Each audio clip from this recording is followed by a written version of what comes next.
So here's what I want to do. I want to give you guys a quick 2-minute overview of Ableton Live. This is a very, very cool software and program that you guys will see and hear a lot about tonight. So I just want to give you the very quick overview. So what's really cool is what you're seeing now is this is the actual multi-track of these guys playing captured.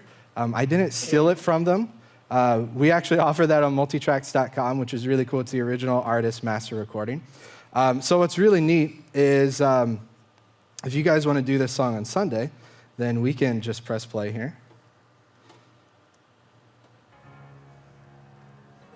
As I dig into this, we can see all the parts that we have here. We have BGVs.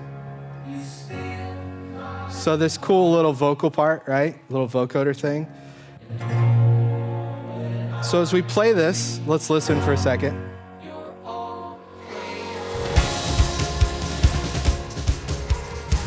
So that's obviously the full band.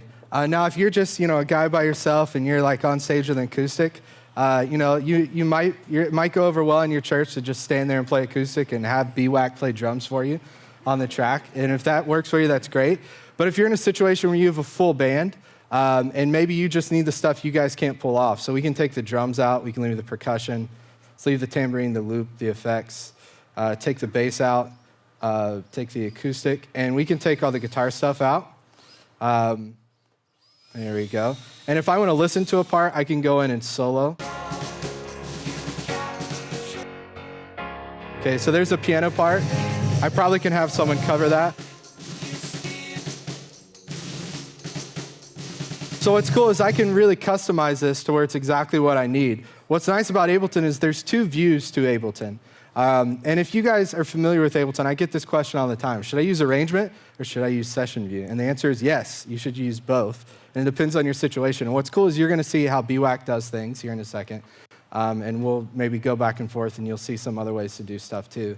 But either way, you're in Ableton Live and that's the way to go. So it's going to be great. But this is session view that you guys can see. It gives me a cool view of faders. Over in arrangement view, this is where the track's kind of laid out by default. What's really neat though is I can go and let's play our verse here. For the sake of this, let me bring everything back in. I want to show you some of the very cool stuff you can do with Ableton Live incredibly easy. So with everything in, let's play our verse.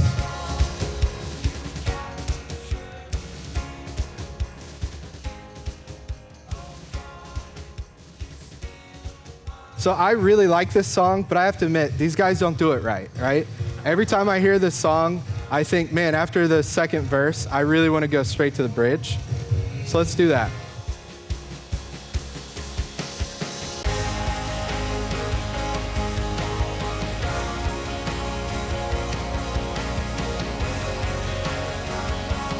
Again, they do it wrong. We should repeat that section.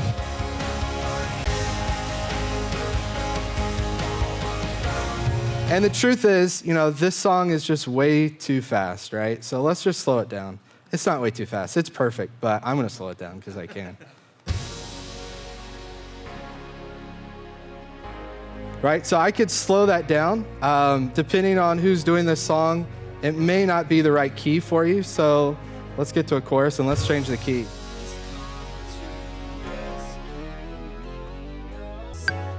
Now, the cool thing about that is it's still perfectly in time, right? As I change the tempo on this, it's going to perfectly follow my time. As I change the key in real time,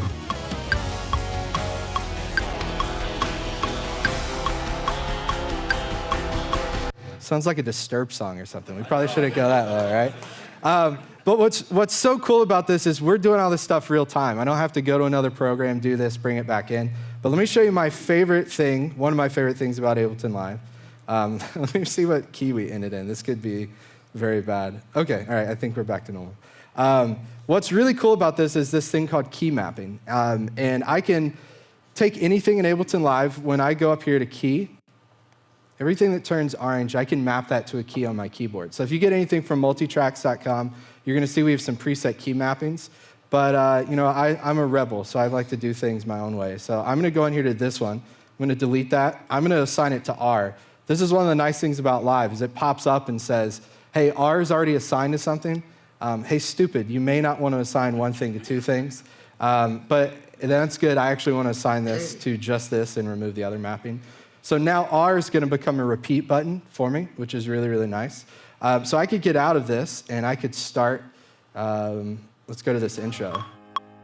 And I'll leave the click going. Let's say we want to do the intro again. All I have to do is press R. My hands are off. It's going to repeat. It's going to wait till the next downbeat of 1 to do the repeat. And all I have to do is press 1 button, and it's going to sync everything up.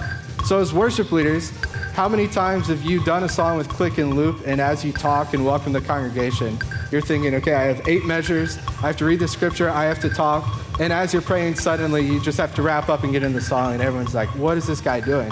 Well, what's really cool is I don't even have to think about this. Just at any point, I press R, and it's continuing to loop. What's really nice is, let's make it a little further in the song. This R button just means repeat, so I don't have to think, oh, I'm in the chorus. Let me go find the chorus, and let me click it to repeat. It's just going to mean repeat, so let's repeat right here. And I press R, and it repeats that chorus. So what's really nice about Ableton Live, though, is we can go into MIDI map mode, and I don't have a MIDI controller. This is the worst playing demo ever. What am I thinking?